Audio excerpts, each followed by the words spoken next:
want to kill the Jews. Well, the thing is, too, like, you don't even have to give these people voting rights in terms of Knesset. You can give them local voting rights. Okay, maybe a mayor, the person who might Puerto Rico, have some representation there. But, yeah, I mean, that's way better than the status quo today. And everyone thinks you sound like a radical right-wing Zionist, Jeff. No, I'm just saying, like, that's how bad it is. Don't out our plan. We're working on him. Listen, the solution that's, at this point, it's like really just whatever, in my eyes, the Israelis can dictate a lot. They can dictate whether they want to annex, whether they don't want to, whether they want to stay here in the West Bank, whether they don't want to. And everything points in the direction of with just we're keeping this territorial control. Harder to figure out. And to me, I'm just thinking long term. That seems to be it's not sustainable to just keep, a sizable population like that.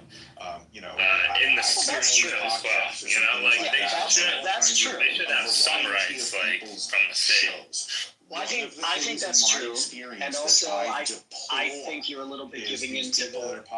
Effectively, like such a great phrase. I used it already today, right? To sort of to the bigotry of low expectation. Everybody's trying to be like a journalist. Like, yes, there should be things granted from the Israeli state, and there should be behaviors and initiatives within Palestinian society to prepare themselves, right, for some other different future. And if you say, oh, occupation, they can't do it, right?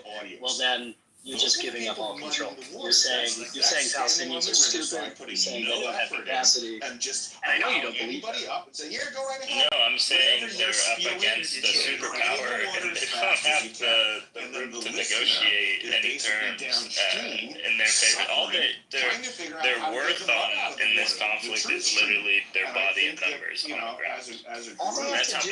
All they have to do is say no more violence, and then they get leverage. But also right now, it is kind of like perfect.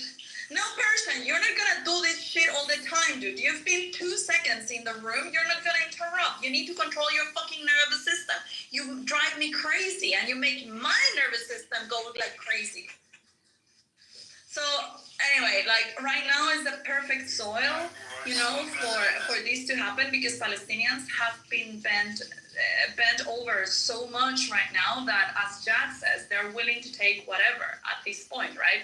So right now is the perfect moment to like say, okay, they're gonna take whatever it is, so let's give them, the state or whatever and the protection, but let's treat them well, but let's make them part of our country, and they will be well behaved if they see that they are going to be better off, under Israeli control, with houses and healthcare and infrastructure and internet and access to an airport and ports and everything else, that they can have a normal life versus having their whole Gaza destroyed.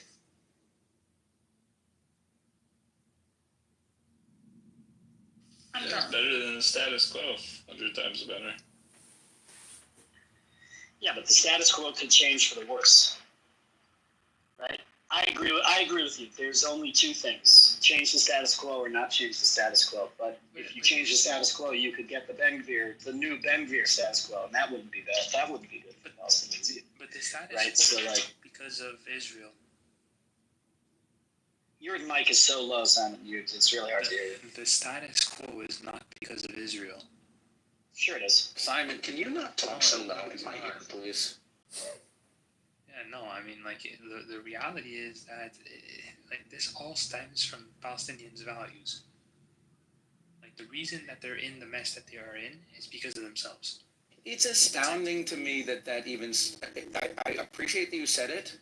You said it well, as you usually do. But it's astounding to me that continues to need to be said. Yeah, but I don't agree with that. I don't agree with that statement either. Yeah, I don't agree with that. It takes two to tango. It takes two to tango. We all did this together. Well, I think... No, we did this together, Sutter. I agree with you both. Can't I agree with both?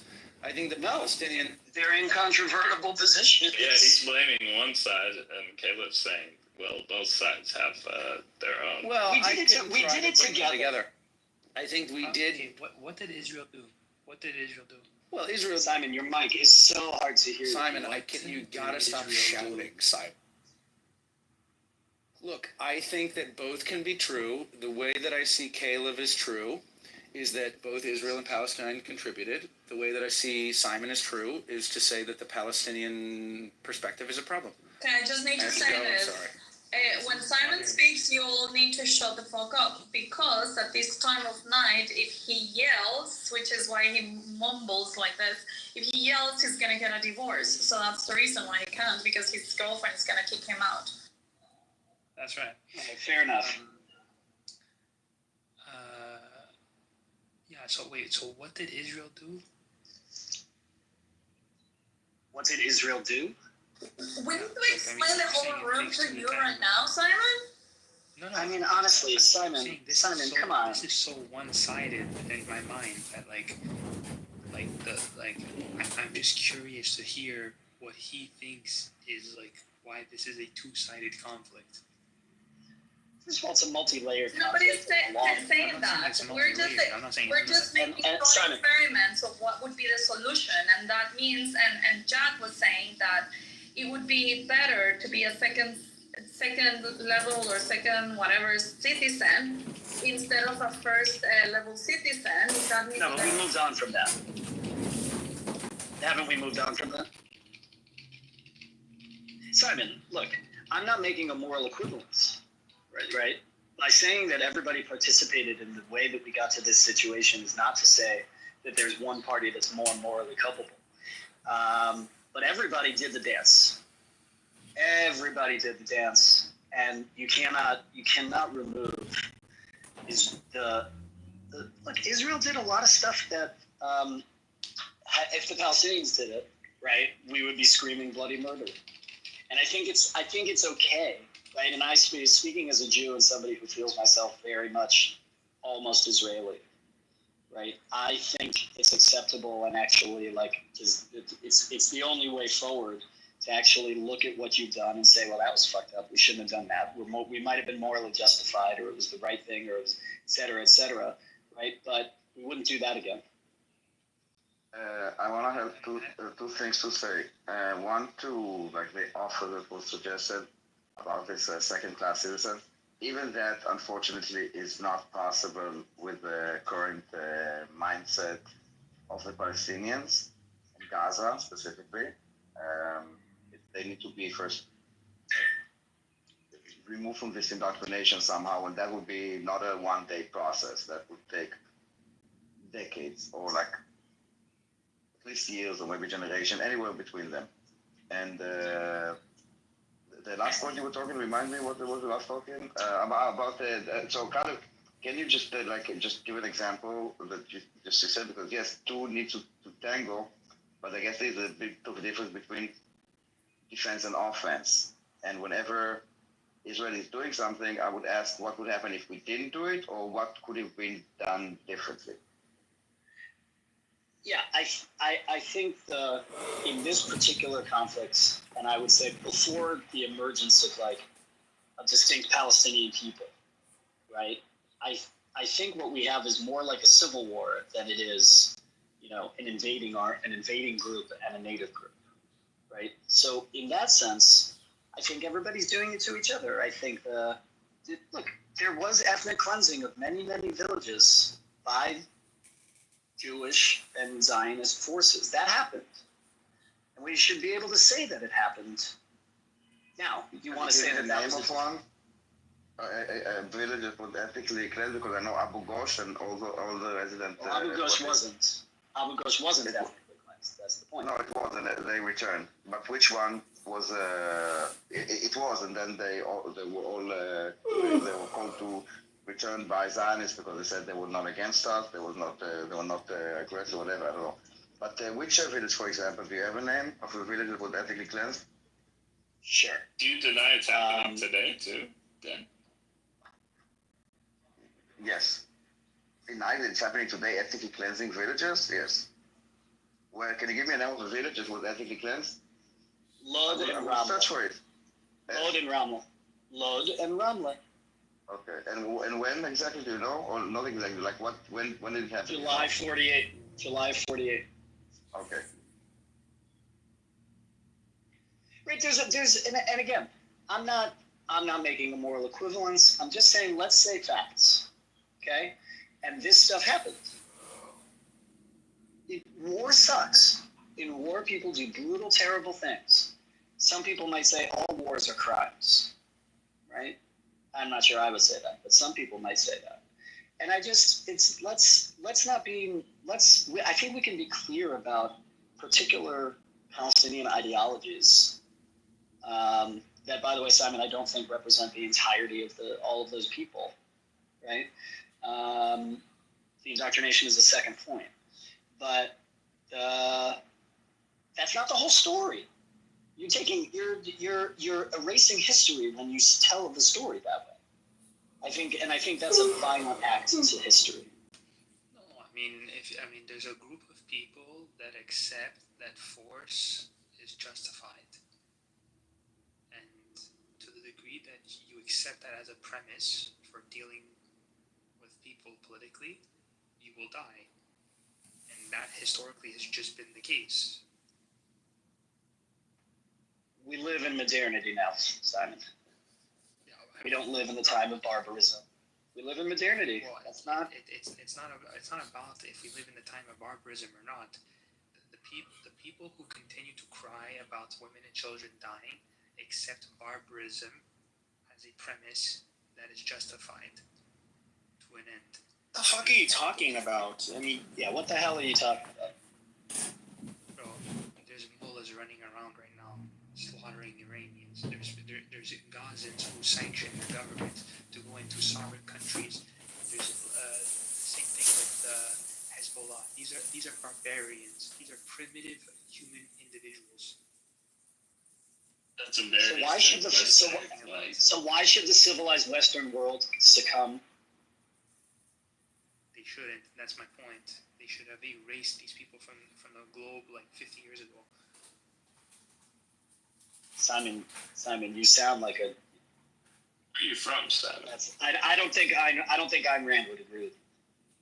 I mean, yeah, but I don't think you understand like the level it takes. Are you Jewish? To produce. Ayn Rand would be very disappointed. No, he's just retarded. He's an atheist. Ah, okay.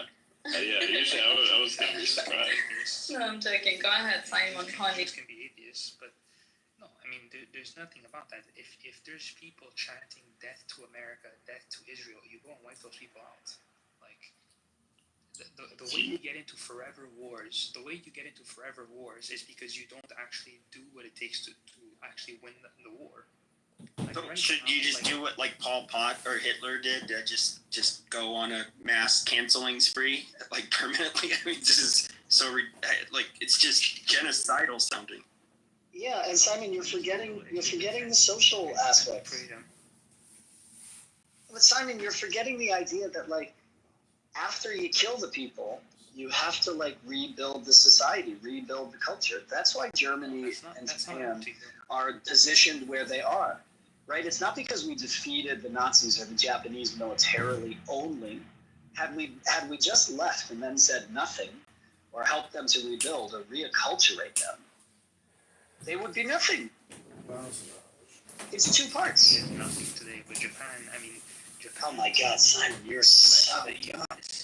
The U.S. went into Japan, completely eviscerated them, and then shoved the Constitution down their throats. And they're thankful because of it. And then did a process of denazification. If you're talking about doing a radical Islamization, I'm all on board for that. But it cannot be handled only militarily. You're wrong. Well, I mean, how else do you do it? Did you hear what I said? You can't do it only militarily. There has to be a plan. I agree with you. I agree with you. Again, Japan is a perfect example.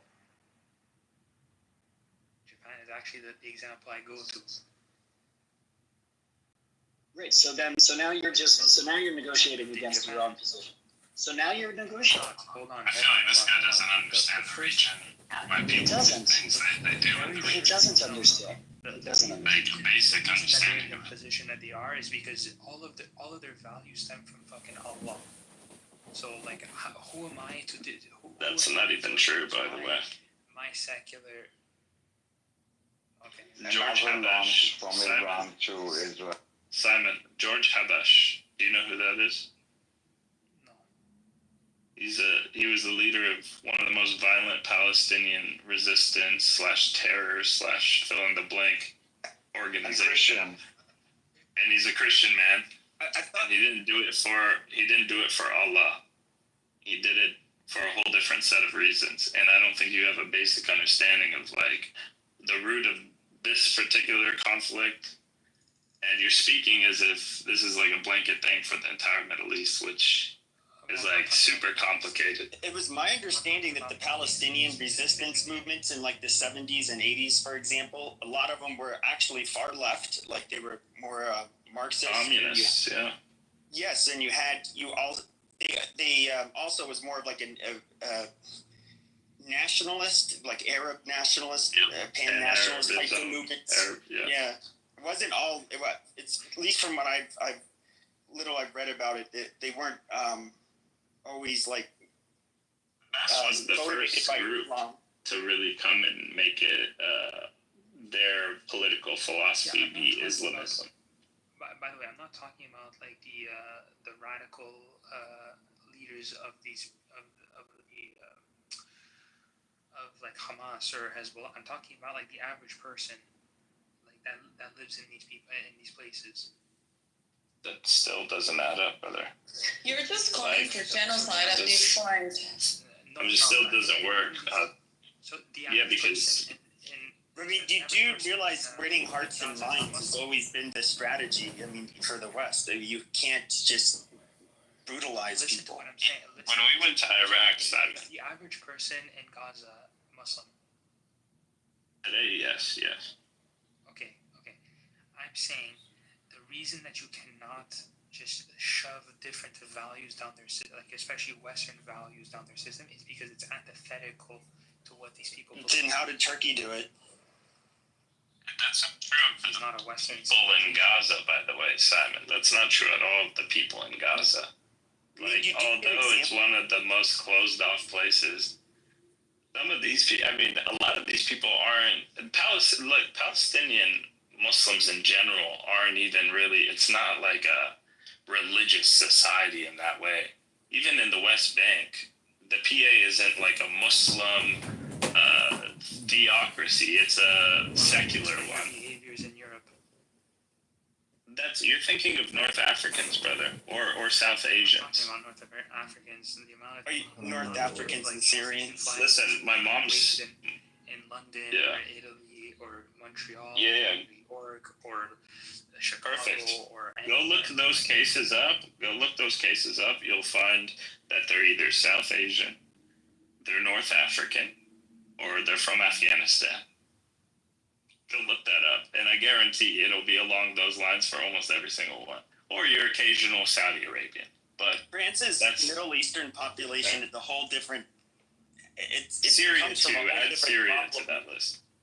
Well, no. I mean, because like after both World War I and World War II, they had North African colonies, and each time they said, yeah, we need lots of people to help rebuild France, and they put them, they set them up in like housing, basically kind of like projects, and they never tried to assimilate them. They just let them live amongst themselves, and so you have like these large neighborhoods that are just full, like all Maghreb or.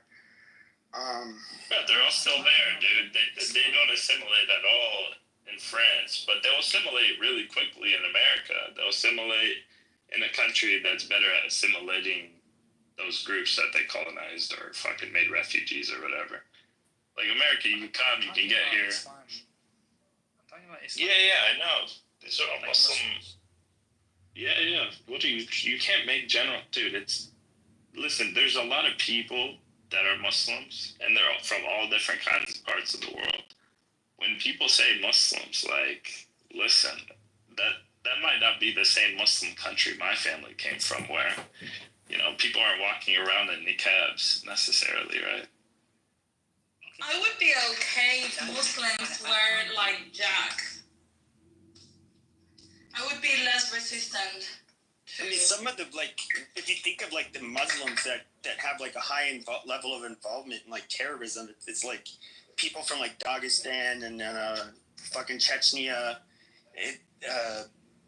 It seems like it comes in different pockets in the Middle East. It comes in different pockets, Pepe, but I think that the religion, the framework of that ideology and of that religion is like, how do you say, it's perfect soil, you know, for terrorism, because it's very compatible with the idea of dying by war and dying colonizing and all of these sort of things. So it's very compatible with the way that they have their religion structured. I get what you're saying. Like, you know how I feel about Islam. I just don't want to talk about that over again. Yeah. We mean at the same time, I would say this: if I was living in like what was Israel, and it was, you know, despite how long those people had been there, I mean, could have been anywhere from several generations, or a couple generations, I should say, or their ancestors go back a few thousand years. If I saw, regardless of any international agreement, if I saw a bunch of these fucking people moving in, I would just, because just how I am, rather nativist, I would probably resist them too, and just want them, them and their state to go away.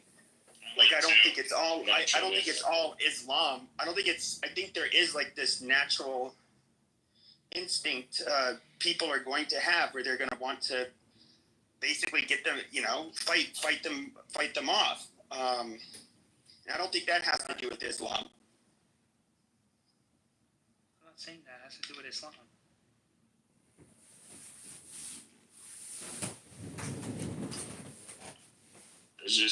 There's a lot of divides in the Middle East, and to be honest, a lot of them are built on ethnic and different national beefs. Yeah, tribal beefs and shit too. There's a Muslim component to a lot of it, but if you look at stable Muslim countries, ones that have some success, or even if just they're really stable, they're typically just fine. Extremely conservative, but, that's just how it is. They're extremely conservative. Well, what do you mean by conservative? Like, you have no civil rights? No, some, for example, even in Dubai, right? Like, they don't allow public PDA, public displays of affection. You can't even cuss at people, or like. No civil rights. You can't, they just don't want fucking degeneracy. In Dubai, if you want to be gay, to be honest, you can be gay. Like, it's fine, but you just cannot do it in front of people. Of course, if you're a Muslim, nobody has to know about it, right? But I mean, like, it's just public displays of affection. They have different rules though for like their citizens, and what they allow They basically, if you're a Westerner who's just like, I don't know, not going to fit in, they can easily just tell you to leave. Hello, everyone. Simple solution. PP, I don't want to interrupt you, but I've got a question. Mm-hmm. Questions at the end. What's up? Thank you. Sorry, I don't know, but you've been talking about the Middle East, and I want to just state some ideas about that. So if you don't know what we're talking about, then how come you want to add something? I don't want to add, but I want to ask a question. But questions are at the end. Okay, so shall I keep them at the end right now? No. Yeah. Isa's being cheeky. Okay, you can just discuss them. Ask your question. Go ahead, Mohammed. Go ahead, honey. Okay, thank you. Well, you've been talking about the Muslim countries in the Middle East, who will achieve peace at the end? West or the Muslim countries in this area? West American people or the Muslims themselves? I think Well, that first of all, you guys have to organize and achieve peace yourselves, right? And I think he has a fair point. I think that like Gulf Arab states in particular are rather stable. I think that it's just my opinion. I do think that you're probably going to see like what will be basically civil wars in Europe. You know, when I don't know how far into the future that is, but yeah, I mean, to answer your question, I think that we'll probably see more violence, a lot more violence in particularly Europe, and you guys probably won't. You know, Pepe, a lot of those successful GCC countries, a lot of the times, I think they're all kingdoms, right? So they have like a really strong hold on the stability of that country, and a lot of times they have a parliament too, like even like Jordan, and they have great relations with the United States. And all those countries, man, they live like kings over there. It's great. Like for the most part, they're very wealthy. It's a good time. And what they're really right, conservative. What's up? They get a lot of things right. I mean, they have a lot of foreign workers and stuff, but they don't give fucking citizenship to people. They don't allow people to. They don't have a birthright citizenship. They don't have any of the garbage that you have in Western countries. They realize that is like it's gonna be that would result in their downfall. And yeah, they have laws that are too strict for my liking. However, most of the Muslims that come from places like Qatar and so forth, they tell me, well, I actually like their laws. Like, we don't have to deal with these people coming in and changing our society, our culture, which I think is a good thing. I think that's going to be a big part of the West, why the West will probably delve into, like, war. Because it's... But look, in America, you have two parties that are, like, advocating for, like, the complete opposite of, like, what freedom demands. Like, you have one party that says, bring in everyone, give everyone citizenship, and then the other party is just saying, like, yeah, let's bring in, like, only limited amounts of people, and, like, we don't give them citizenship. Where it's like, you can bring in as many people as you want, just don't give them citizenship. Like, there's rational ways to go about this. Like, number one, it's not the government's role to tell you, oh yeah, this person can or cannot come in for work. Like, that's, that's... well, I think it is. That's just the value. Because it's security, it's national security. You cannot just let in bad people in. No, it's exactly a value judgment. You're saying you ought. That's an ought claim. It's not a material fact. Freedom. It's a principle of freedom. Which is a value judgment. If you value freedom, they ought to allow. Yes, Simon, it is a value judgment. Like, for example, Switzerland, you cannot just come here and enjoy the country if you're not going to behave. The country, the government, has the right to vet the people that are going to come in. So if you're qualified to get a job at the level of the Swiss level, if you have the education, the culture, if you're compatible, if you're going to be responsible, pay your taxes, don't be a pig, and throw trash out. Like, all of this stuff, yes, it's a value judgment. No, it's not. It's just it's inconsistent with freedom. Oh my God, that's a value. That's once again, you value freedom. What you think is freedom.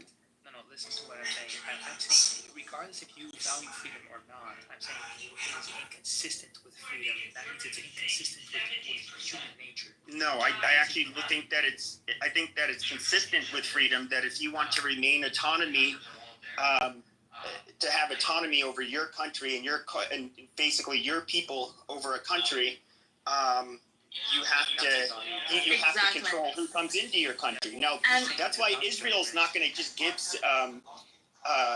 all Palestinians Israeli citizenship and the right to return, because they realize demographically they'll lose their own autonomy over their own country, because it will now be overwhelmed with foreigners. And you need to see, hold on just 1 second, Simon. You need to see countries just as you see individuals. Countries are the smallest unit of the geopolitical component in the globe.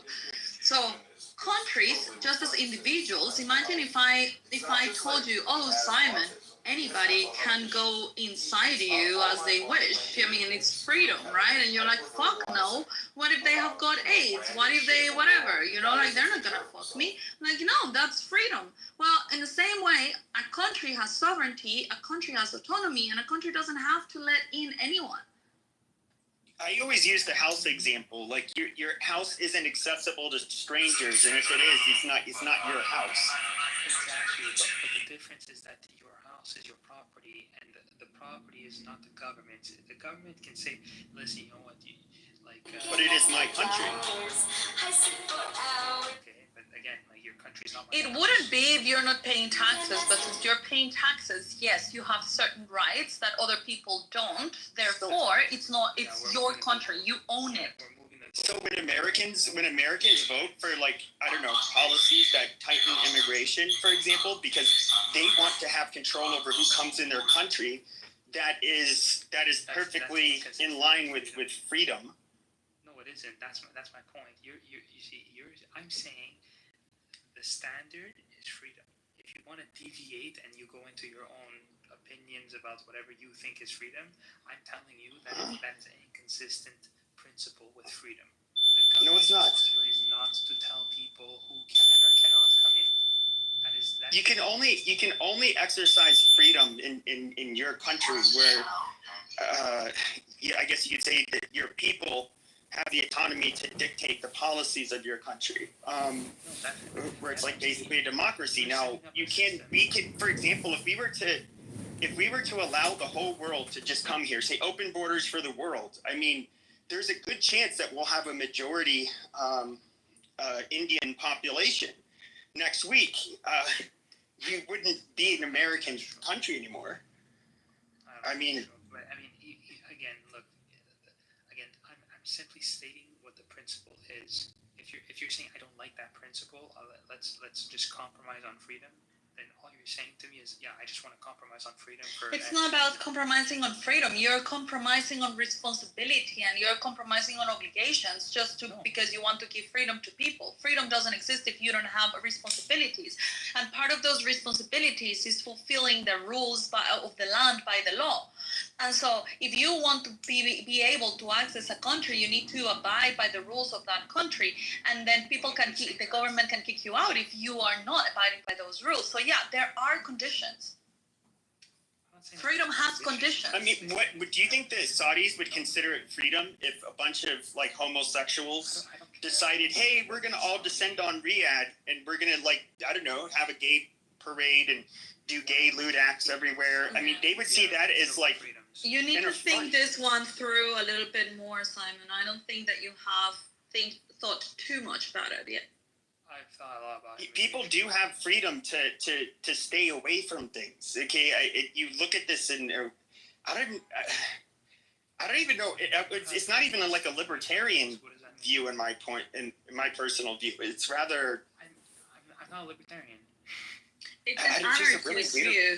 The government has. It's completely anarchistic, Simon, and you criticize anarchy, and you're being an anarchist right now. Anarchism is dumb. Anarchism just says,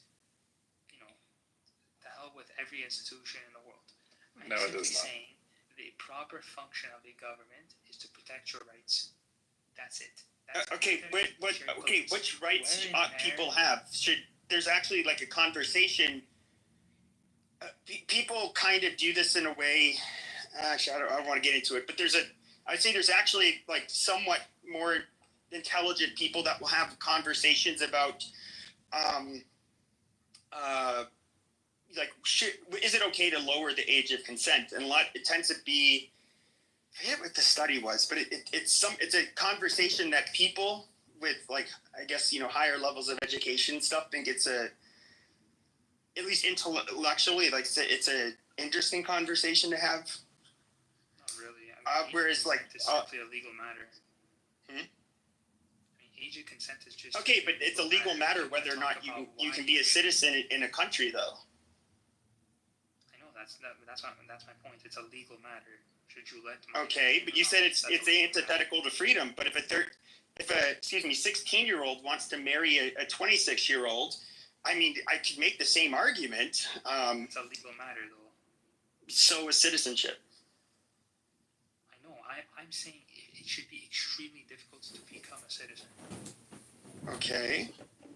What do you think of birthright citizenship? Yeah, you shouldn't just become a citizen simply because you're born in a geographical location. Even though my son will be born in America and he should be getting his citizenship. Well. Yeah, that's right.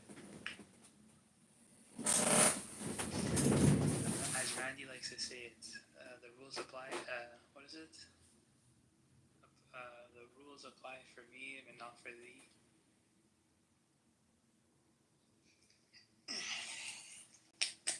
I mean, I would just say the only way you can have true freedom is to have a level of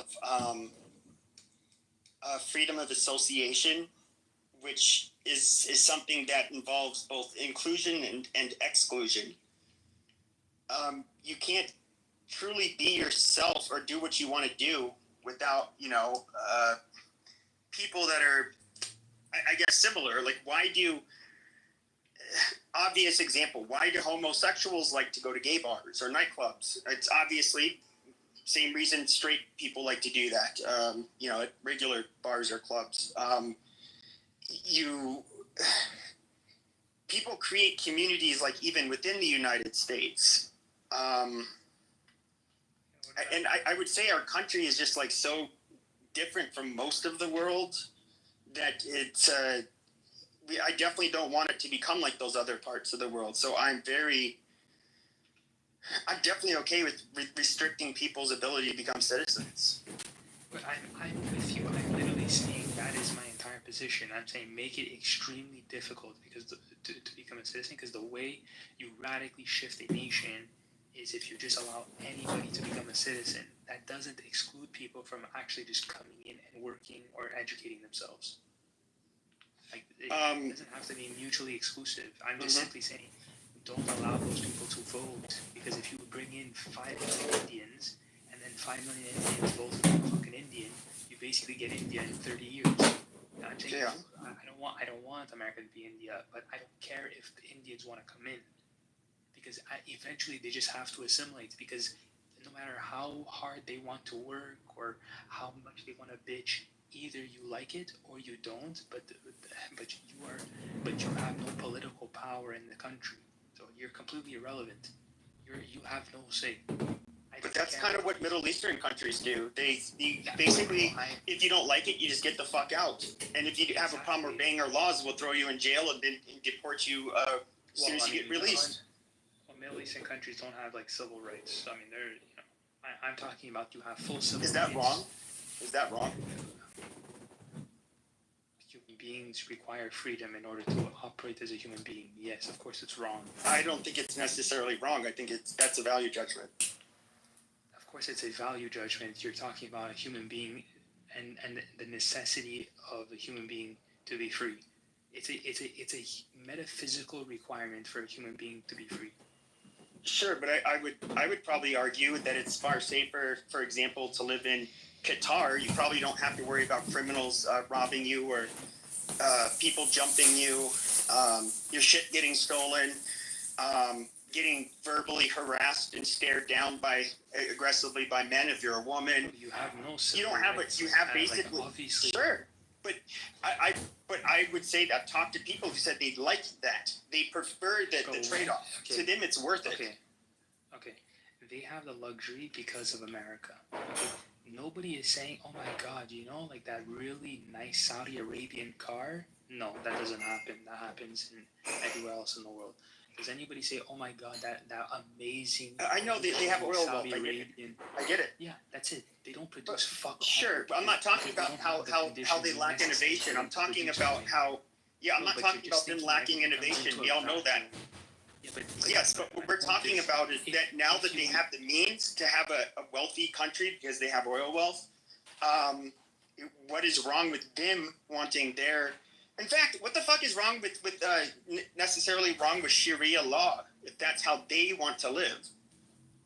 Well, you're just making a more relativist argument. It's like, what, like, if they just want to have slavery, like, who cares? Just let them have slavery. I didn't say no. That's not quite the same. No, that's the logic you're trying to apply. It's just a more relativist argument. No, I don't necessarily consider them the same. I understand Sharia law can be I think barbaric, but can be implemented in ways that are not that bad. You're simply saying, what's wrong with another nation doing what they want to do?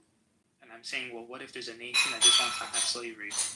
Like, at what point do you say, actually, that's more... Well, yeah, I would say slavery. If there's a country that makes rape of any woman you want, legal, I mean, yeah, there's things that are, obviously cross the line.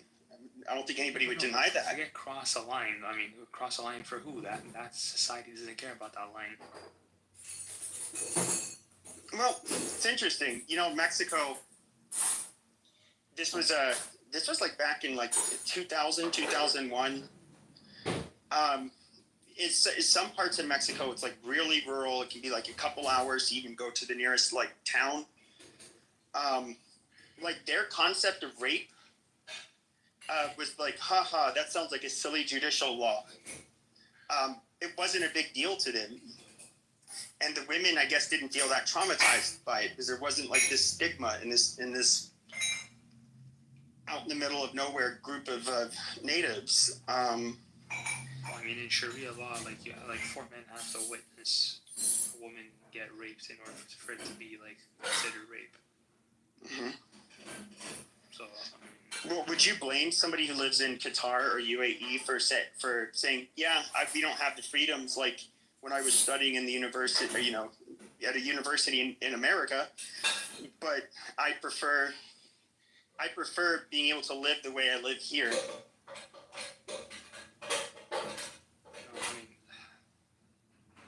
I'm simply just saying, if you don't hold freedom as a value, okay, then you fall into the more relativist arguments. And if I say why should I hold freedom as a value?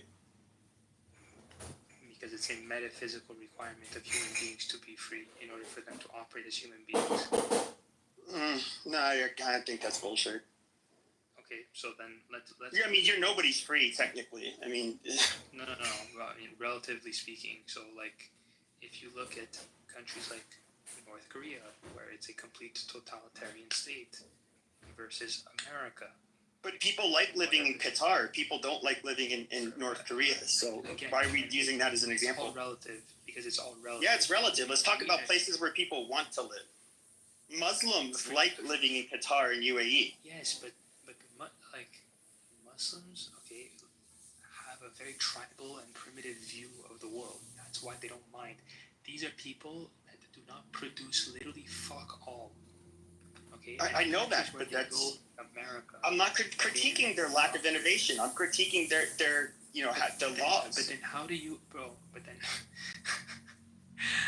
the reason people go to Dubai, the reason it's prosperous is because there's other people who go there who have money. Okay, but those people have money because those people actually produce something. Well, I do wonder though. What is maybe part of the problem with Saudi Arabia is that since these people are born into money, can just have the shit they want. They can just buy it. Maybe that lack of it creates a lack of drive to want to be somebody that I don't know, innovates shit. I really don't have the answer, but I mean, look at the stuff that they invest in. I mean, I wouldn't even say that's the case. I'm simply saying, even if you're born into money and you inherit trillions of dollars, okay, that's just you. other people have to produce something of value as well. Because right now what happens is like you don't have like an entire economy in these countries. Like if it's not for oil, these people are bankrupt. Okay, and I'm saying like if you remove that from America, you still have an economy. Yeah, but they have oil, so why does it matter? I mean, they're not going to go bankrupt, and at least anytime soon. I'm simply saying, like, if you have a population that doesn't produce anything of value for other people, then, like, that's it. Like, it's not like wealth just comes into a vacuum because you have oil. Like, but what does it matter? Because there is a demand for oil, and they still happen to have a lot of oil. I'm saying the conditions that they live in. They have a luxury because of the commodity that they sell to the planet. But I'm saying, if you remove that commodity, what do you think you have? You have a primitive society. And I'm saying if you take out oil out of America, you still have a civilized society. Okay. Like there's an economy, like you have rights, you have the ability to produce, to pursue other values, and you just don't have that in these other countries. You can't open up a strip club. You can't open up a fucking whatever unless the government approves it. Like countries that we know, that do that do not do well. That's my entire point. So I'm saying, in order for human beings to operate as a human being, you have to be able to be free enough, relatively speaking, to be able to pursue the values you think are gonna achieve some sort of benefit to your life. And in Qatar, in Saudi, that is not the case. Yeah, it's not how I look at it. Well, I mean, I think you have like I think you have a misunderstanding of like just like wealth doesn't just pop up out of nowhere. When did I say it did? We all know why the Gulf Arab states have money. Like, it's not a secret. So, what is there to debate? Well, if it wasn't for the free countries, these people wouldn't be able to trade. But it's not the free countries. It's because we literally have automobiles and shit that requires oil, and so that's exactly what I'm talking. We have about. They have the demand an for automobile. An automobile doesn't just pop up in the ether, and like we just have automobiles now, or we have like these combustion engines that need a product that you sell. Like, in order for there to be a combustion, there has to be the conditions necessary for you to even be able to produce that. And I'm sure, but they already exist. I get it, but bro, so are you telling me that you think that you don't think that they would be able to be free? You don't think that they could be maybe innovative despite being Muslim with their laws? Okay, well, give me the example. Where? No, I'm asking. I actually don't have the answer. Yeah, I'm saying it doesn't exist. That's what you've heard me go off on Arabs about how they completely lack innovation in comparison to the rest of the world. But I know, but that's my point, bro. That's exactly my point. I'm saying they do not create the conditions necessary in order for us to get to where we are today. So when you say, oh yeah, but I don't mind living in Dubai today, I don't mind living in Qatar today, I'm saying, yeah, okay, but like you have the luxury to say that. But if we had to restart from nothing and you said, yeah, let's go to Dubai, well, good luck, because that's not going to happen. And I'm saying America is a country that allows you the freedom, the conditions for you to be able to get to where we are today. Because Dubai and Saudi do not. That's the beauty of America. That's why. I mean, it's for me, that's fairly... It's hard to say that is the cause. I do think it perhaps could be an explanation, but I also think that the fact that you have a group of people that do not have to be innovative, just because they're wealthy to begin with, I think was every bit as much of a likely explanation. Again, you're taking it as if it just comes into a vacuum, bro. That's my point. I'm saying restart. Okay. Everybody in the world has nothing, because at some point everybody in the world did have nothing. I'm saying the conditions that America allows versus the conditions Saudi and the Middle East allows okay, America will win that 100 out of 100. Okay, so you're all you're saying is, well, now that we have everything, let's just go back to like, regressing. And it's like, well, why? Well, no, if I push back, no, values. this is rather recent blip in history where the West is as powerful and innovative as it is. If you look out throughout history, though, especially along the Mediterranean, North Africa, you cannot say that these Muslims were not innovative. I mean, they had seaworthy ships. They were conquering people. They had their own architecture. They had all kinds of shit. So, I mean, yeah, we're more innovative than them now, but but when they didn't have oil money, they didn't really seem to be lacking innovation necessarily. I mean, they had the Islamic Golden Age because they had Aristotle, and then once they dropped Aristotle, like that was it. You have Islam today. Like basically, once they dropped Aristotle in like the year 1000, like that was it for Islam. What observations came out of Islam after that?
Wait, if you were detained at any Illinois juvenile detention facility, this is the money glitch that's getting former detainees. The function of a Zen teacher is to put his students in all kinds of situations. You've got a drug and In the alcohol normal course of social person, a relations, person who is addicted to drugs and alcohol, who's trying by to asking nonsensical have a relationship with some by making chatbot, absurd remarks, and they're primarily trying to use it to... all ways of unhinging things. And above all, keeping them stirred up with impossible demands. To hear the sound of one hand, to, without moving, stop a ship sailing out on the water, or to stop the sound of a train whistle in the distance. Magic. To touch the ceiling without getting up from one's chair. To take the 4 divisions of Tokyo out of your sleeve. To take Mount Fuji out of a pillbox. All these impossible questions are asked. And in the ordinary way of interpreting these questions, we think, well, now, gee, how could we do that? See, that's a very difficult question that's been asked. And you have to think, what would I do to do that? Because we are caught up in a certain way of discourse, which the language game that we play, and the social games, the production games, and the survival games that we play are good games. But we take them so seriously that we think that that is the only important thing. And this is to unstick us from that notion and realize that it would be just as good a game to drop dead now as to go on living. Is a lightning flash bad because it lives for a second as compared with the sun that goes on for billions of years?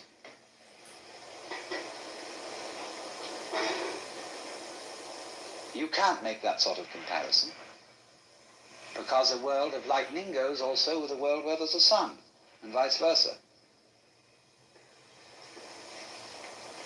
So long-lived creatures and short-lived creatures go together. That's the meaning of that saying. Flowering branches grow naturally, some short, some long. So this then is a scene in a Zen community where spontaneous behavior is encouraged within certain limits. And as the student becomes more and more used to it, those limits are expanded until eventually he can be trusted to go out on the street and behave like a true Zen character and get by perfectly well.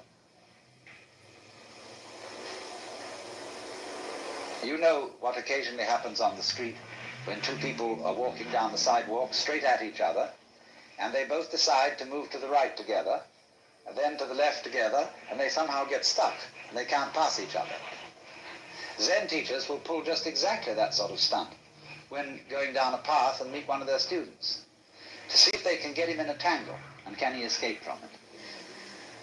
And you will find in everyday life that there is a very clear distinction between people who always seem to be self-possessed and people who are dithering and nervous and don't quite know how to react in any given situation, always getting embarrassed because they have their life too strongly programmed. You said, I mean, this is a common marriage argument. You said you would do such and such a thing at such and such a time. And now you've changed your plans. Not that the change of plans really caused any inconvenience, but just the feeling that when you say you will do something at a certain time, you ought to do it at that time, come hell or high water. Well, that's being very unadaptable. That's being a stone kind of sticky thing. If it, after all, doesn't matter when we do it, and somebody is offended because the time has been changed, that's simply because they are attached to punctuality as a fetish. And this is one of the great problems. This causes many automobile accidents. Men rushing home to be on time for dinner when they stayed late either working or they had to stop for a drink at some bar, or when the girl feels that she has to, if she has a fussy husband and she feels she has to have the dinner ready at exactly a certain moment, she ruins the cooking. He'd rather have a faithful wife and a bad cook.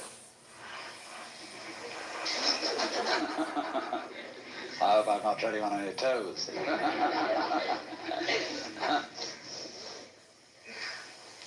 So, you see, we spend an awful lot of energy trying to make our lives fit images of what life is or should be, which they could never possibly fit.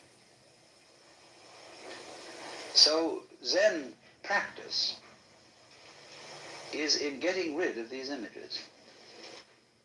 But it's so explosive socially to do that. And it so worries people. They get vertigo, they get dizzy, they don't know which end is up. And this happens, you know, if you've ever been in one of those blab sessions, where they call them tea groups, I think, or something like that, where the people gather together without any clear idea of what this gathering's about. They know it's somehow self-exploration, but just how do you begin on that? And so somebody starts to push his idea, and then somebody else says, well, why are you trying to push your idea on us?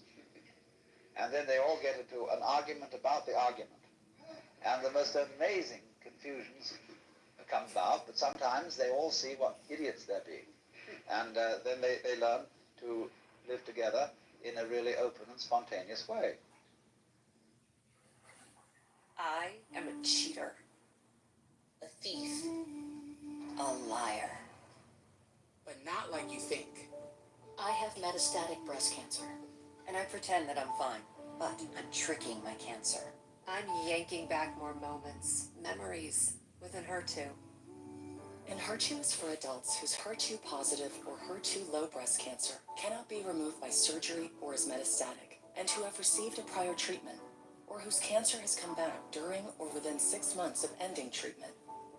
And HER2 helped people live longer than other medicines. Your doctor will do tests to ensure HER2 is right for you, and HER2 can cause serious side effects, like lung problems that may lead to death, low white blood cell counts that are common and sometimes severe, and problems with your heart pumping blood. Tell your doctor right away if you have new or worsening shortness of breath, trouble breathing, signs of infection, cough, fever, chills, feeling tired, swelling of ankles or legs, irregular heartbeat, sudden weight gain, dizziness, or loss of consciousness. And HER2 can harm your unborn baby. Talk to your doctor about pregnancy, breastfeeding, and effective birth control. Ask about other side effects.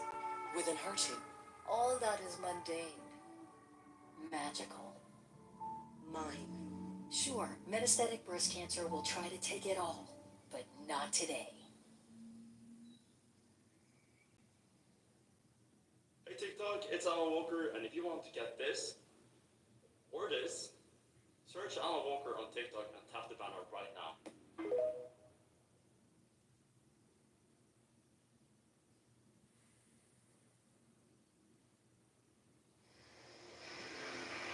There was a very interesting dinner party once where a Zen master was present, and there was a geisha girl who served so beautifully and had such style that he suspected she must have some Zen training. And after a while, when she paused to fill his sake cup, he bowed to her and said, "I'd like to give you a present." And she said, "I would be most honored."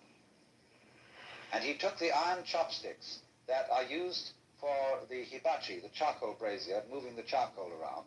He picked up a piece of red-hot charcoal and gave it to her. Well, she had very long sleeves on her kimono. She whirled the sleeves around her hands and took the hot charcoal, withdrew to the kitchen, dumped it, and changed her kimono because it was burnt through. Then she came back into the room, and after a suitable interval, she stopped before the Zen master and bowed to him and said, "I would like to give you, sir, a present." He said, "I would be very much honored." Of course, he was wearing a kimono, something like this. And so she picked up a piece of coal and offered it to him. He immediately produced a cigarette and said, "Thank you, that's just what I needed."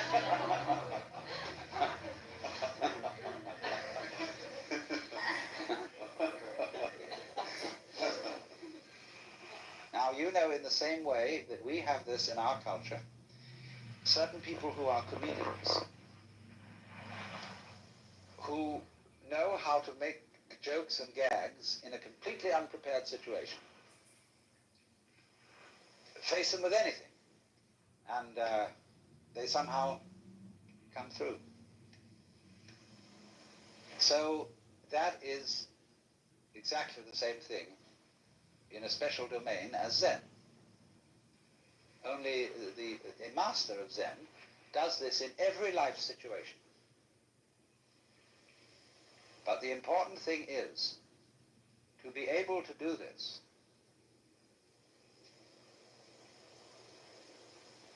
This is the secret.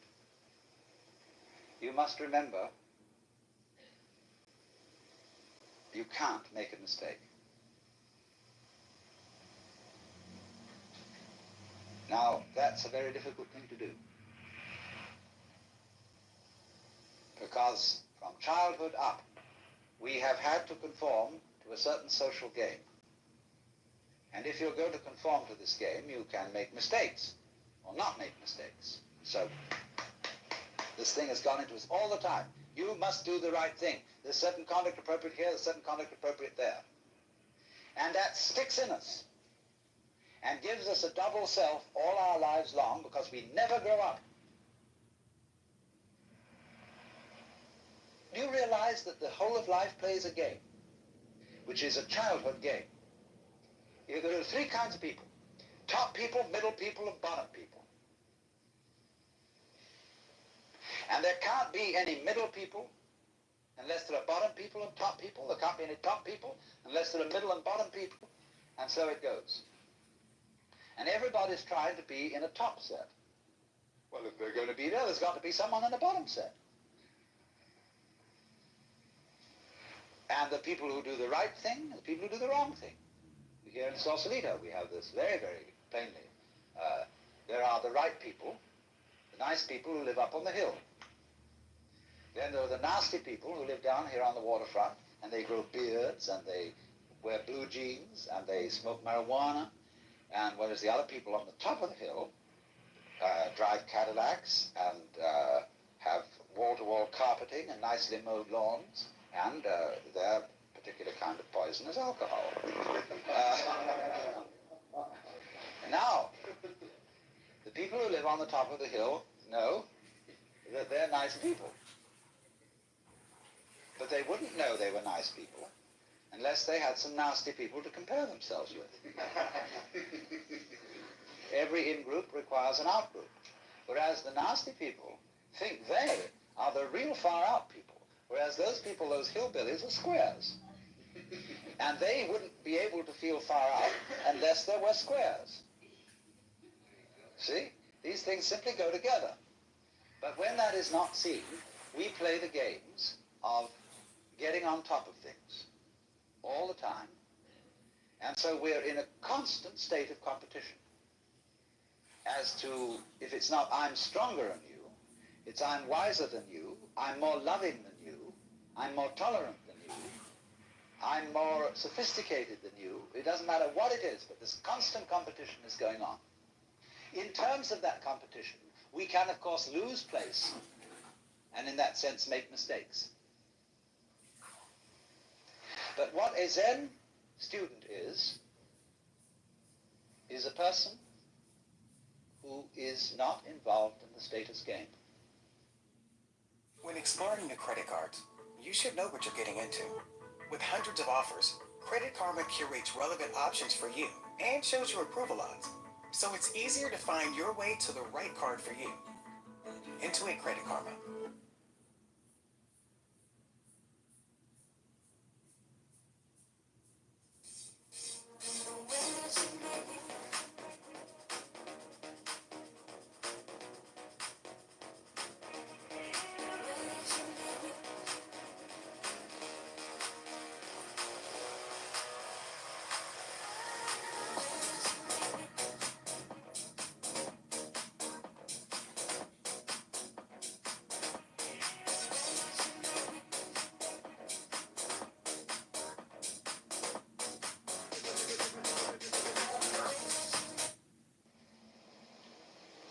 That's the real meaning of a monk.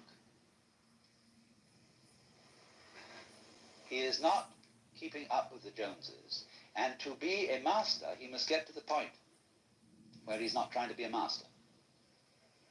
The whole idea of your being better than anybody else simply doesn't make any sense at all. It is totally meaningless.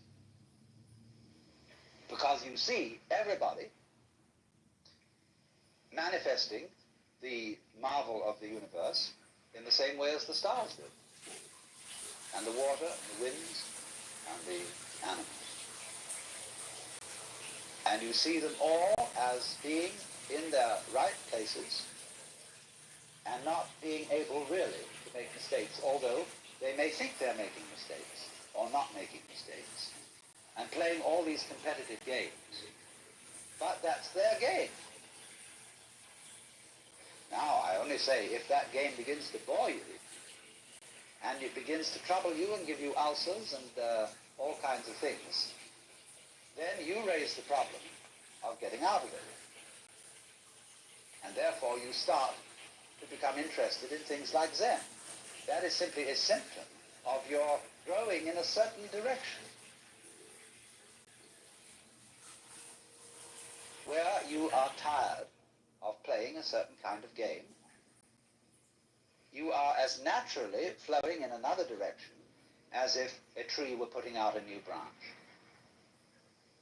So because you say, oh well, we people are interested in higher things, you see, that depends still on the differentiation of rank between the superior and the inferior people.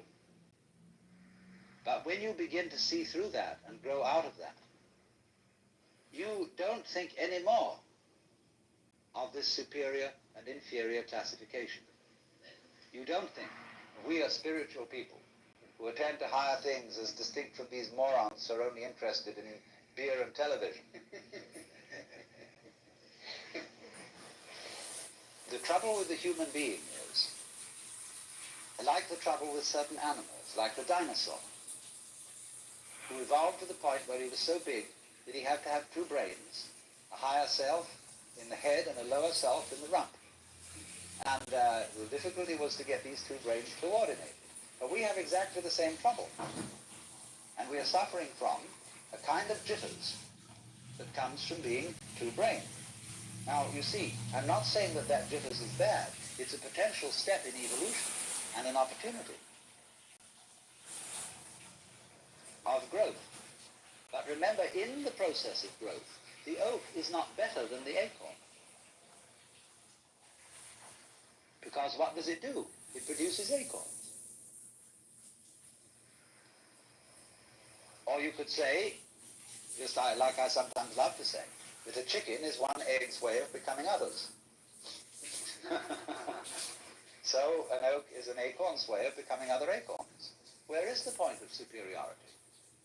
The first verse of that poem I just quoted, the flowering branches grow naturally, some short, some long. The first verse is, in the landscape of spring, there is nothing superior and nothing inferior. The flowering branches are naturally, some short, some long. So that's the point of view of being an outcast, in the sense of being outside the taking seriously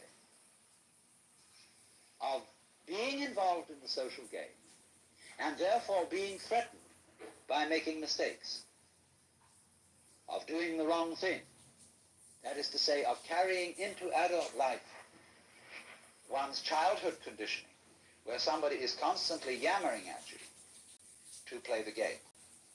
So therefore, the preachers and the teachers take the same attitude towards their adult congregations that parents take to children, and lecture them and tell them what they should do. And judges in courts feel also entitled to give people lectures because they say those criminal types haven't grown up, but neither have the judges. It takes two to make a quarrel.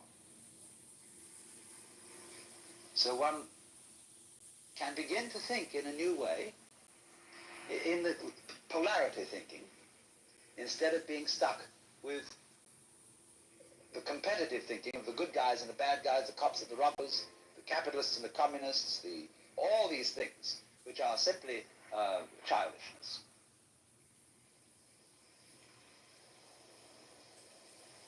Now, of course, you recognize that the moment I say that, it's like talking in English in order to show that the English language has limitations. And I am talking in a language that seems competitive to show that the competitive game has limitations. As if I were saying to all you cats here, look, I have something to tell you that is, and if you get this, you'll be in a better position than you were before you heard it. But I cannot speak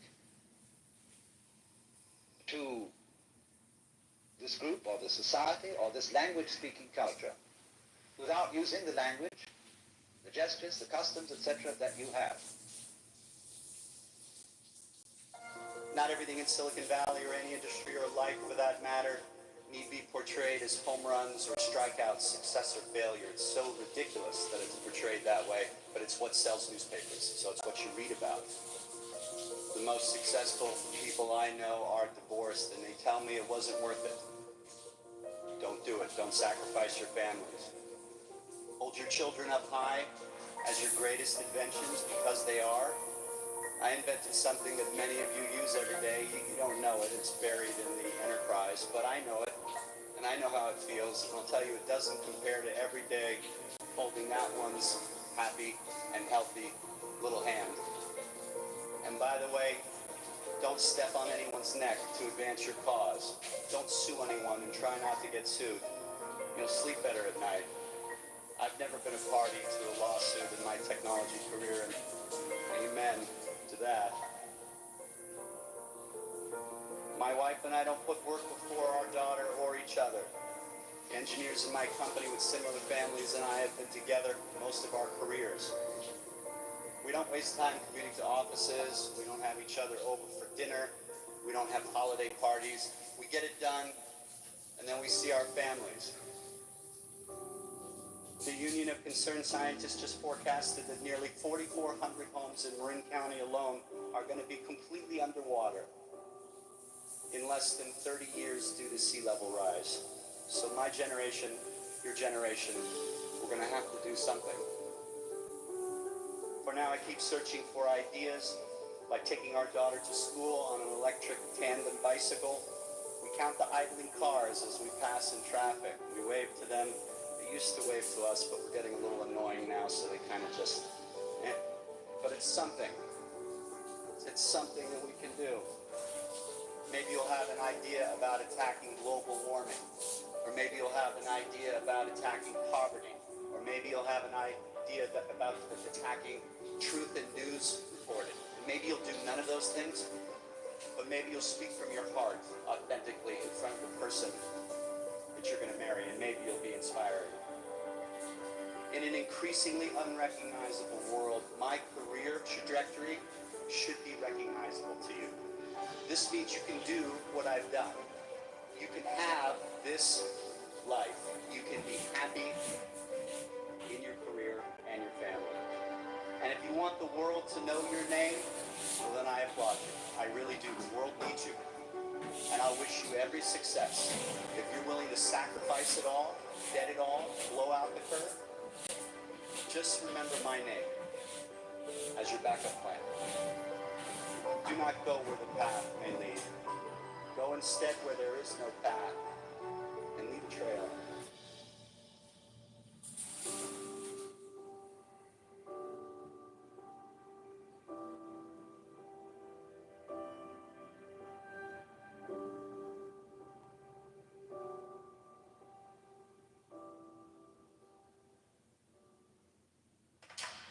Want to stop hair loss in its tracks? Through Hims.com, you can explore a range of options that work best for you, so you can grow visibly thicker and fuller hair. Get back your robust head of hair in just 3 to 6 months with doctor-trusted ingredients like finasteride, minoxidil, and a blend of supplements that support healthy hair. 3 in 4 Hims customers say they wish they started using hair treatment earlier. Stop hair loss and regrow hair. Get started today at Hims.com.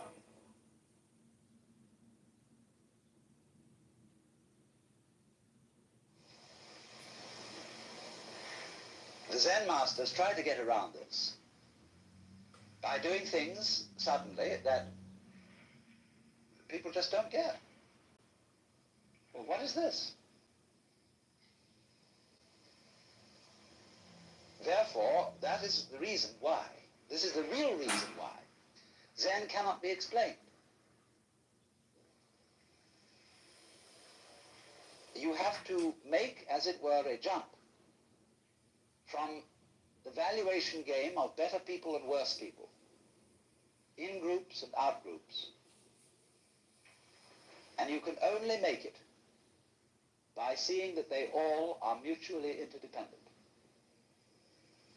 So if we take this situation, let's say I would be talking to you and saying, look, I have some very special thing that you've got to take notice of. Therefore, I am the in-group, and I'm the teacher, and you are the out-group. I know perfectly well that I cannot be the teacher unless you come here.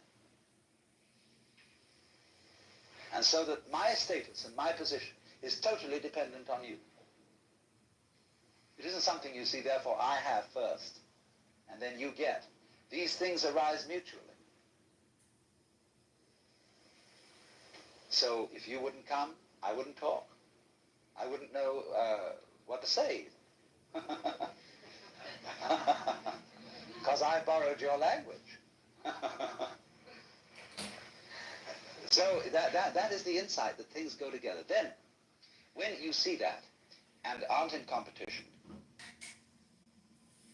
then you don't make a mistake, because you don't dither. When I first learned the piano and played these wretched scales, the teacher beside me had a pencil in her hand, and she hit my fingers every time I made a wrong note. Consequent was I never learned to read music, because I hesitated too long to play the note on time. Because I was always, is this pencil going to land? See? And that gets built into your psyche. And so people are always, although they're adults and nobody is clubbing them around and screaming at them any longer, they hear the echoes of that screaming mama or that bombinating papa in the back of their heads all their life long. And so they adopt the same attitudes to their own children. And the fast continues. Because there is no, I don't say that you shouldn't lay down the law to children if you want them to play the social game. But if you lay down the law to your children, you must make provision later in life for them to be liberated, to go through a process of curing them from the bad effects of education. But you can't do that unless you too grow up, see? As we grow up. Says I, including myself.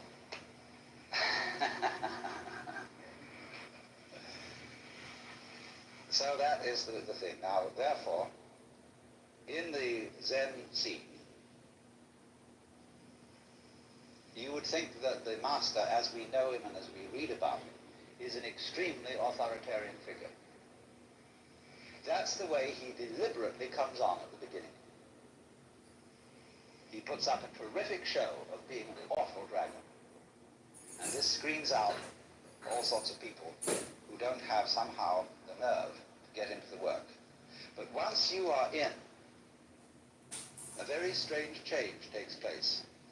The master becomes the brother.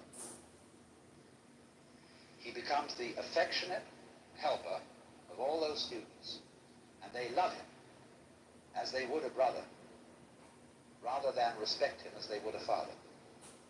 And therefore the students and masters, they make jokes about each other. They have a very curious kind of social relationship, which has all the outward trappings of the authoritarian. But everybody knows on the inside that that's a joke. Liberated people have to be very cool. Otherwise, in a society which doesn't believe in equality and cannot possibly practice it, they would be considered extremely subversive. And therefore, great Zen masters wear purple and gold and carry scepters and sit in thrones. And all this is carried on to cool it. And the outside world knows that they're all right. They have discipline, they have order, they're perfectly fine. Having discussed basic principles of what Zen is about, I'm passing on to the more practical side of it. A Zen monastery is not a monastery in the Christian sense. It's more like a theological seminary, except that it practices more than it teaches. Hey TikTok, it's Alan Walker, and if you want to get this or this, search Alan Walker on TikTok and tap the banner right now.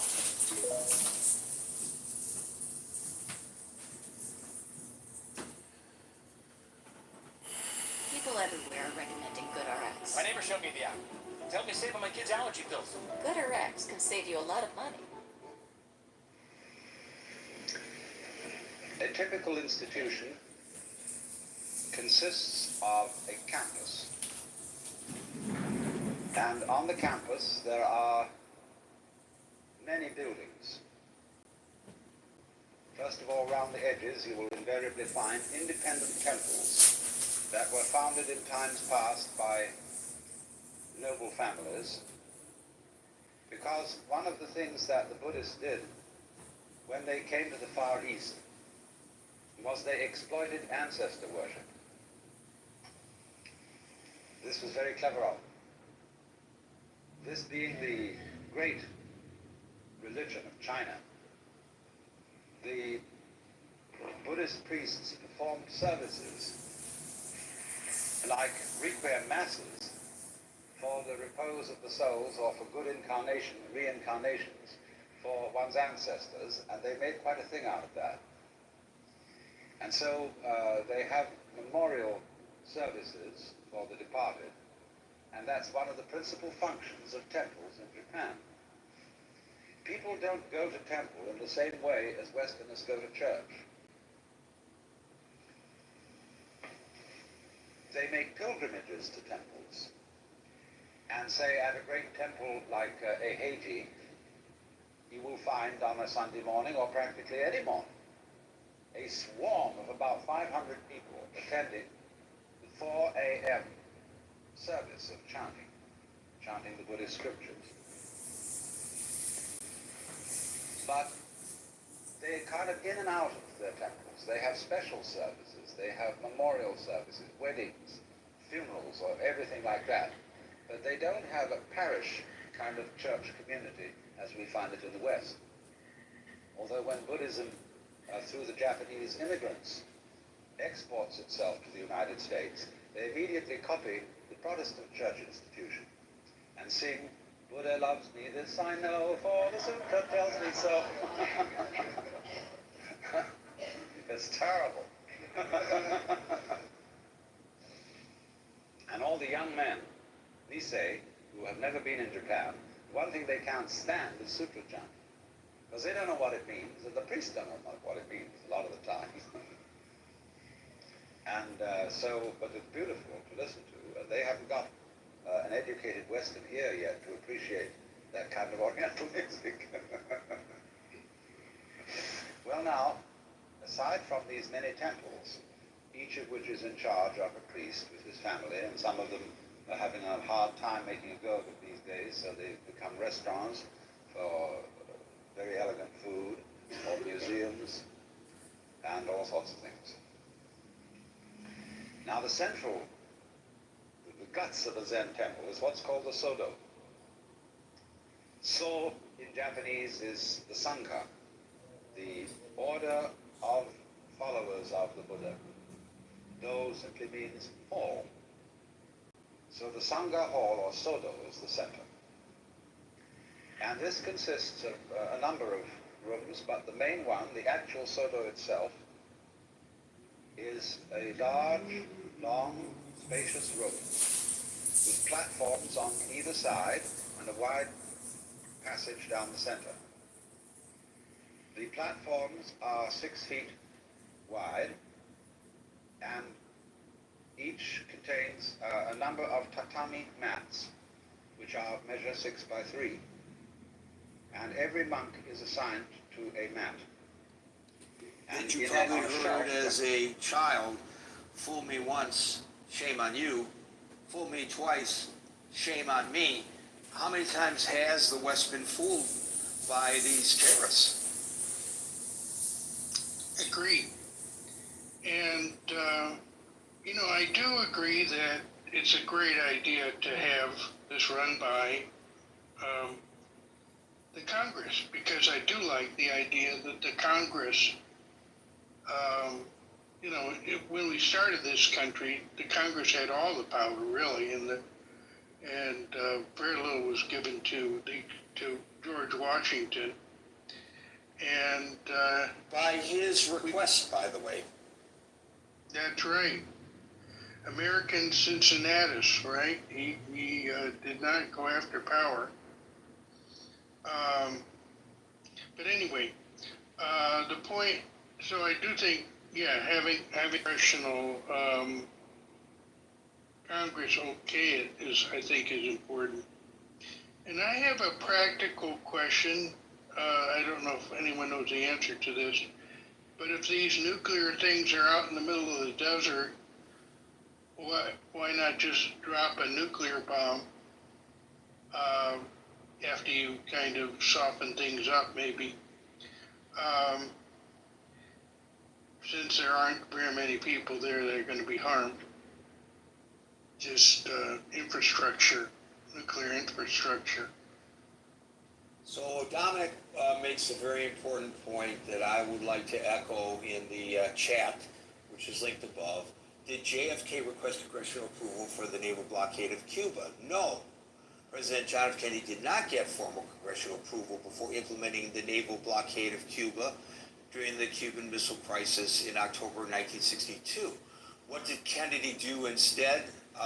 Dominic writes, he informed Congress, but he acted unilaterally as commander-in-chief. But see, he did talk to Congress. And most members of Congress, Dominic points out, publicly supported the president. And he writes that the moment became a precedent for unilateral executive military action used by later presidents. But he's not, this president, discussing any of this with Congress. I don't think he needs the consent of Congress, but he needs the informal consent, I guess, of Congress. And Anson, by the way, agrees in the chat with Dominic's point. Thank you, Les. Well, can I just say one more thing? Sure. And so we have to look at what the alternative is.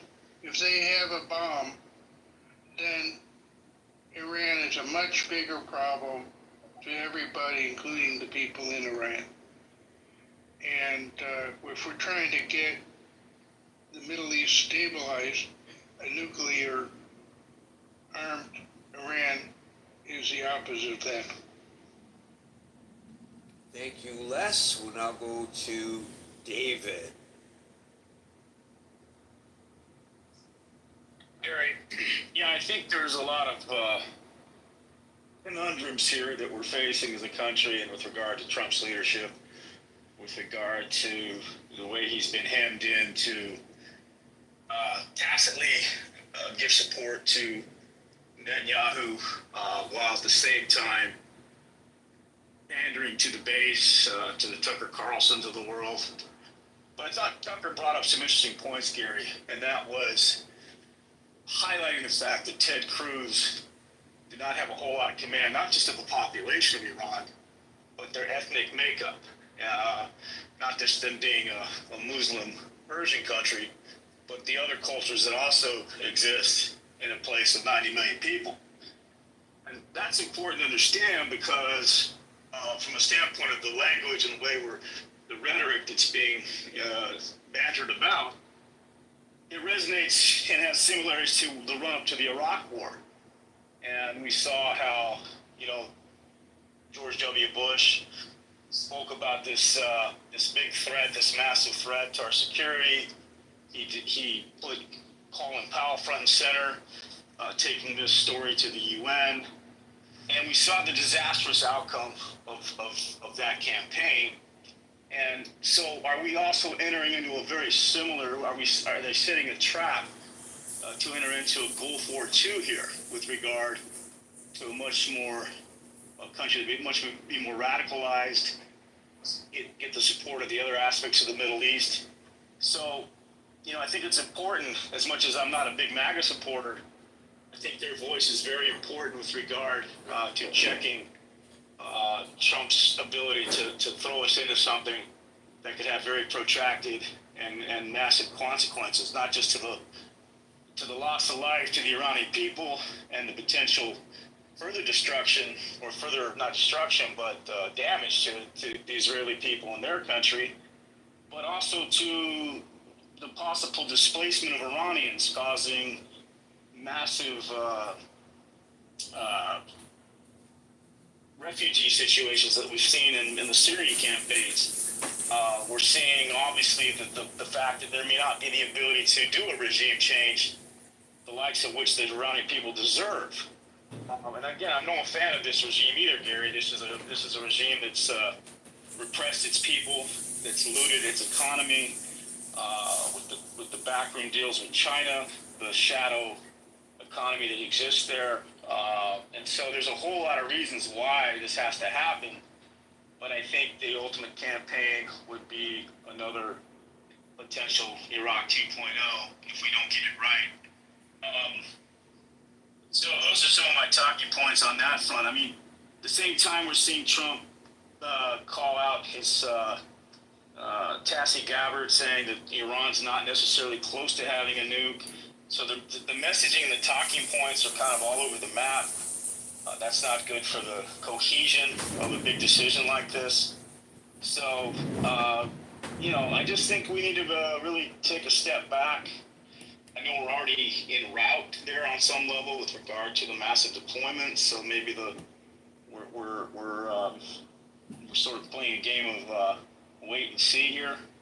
But yes, I'd like nothing more than to see the regime toppled. The Middle East should be a lot safer with one less state actor with a nuclear weapon.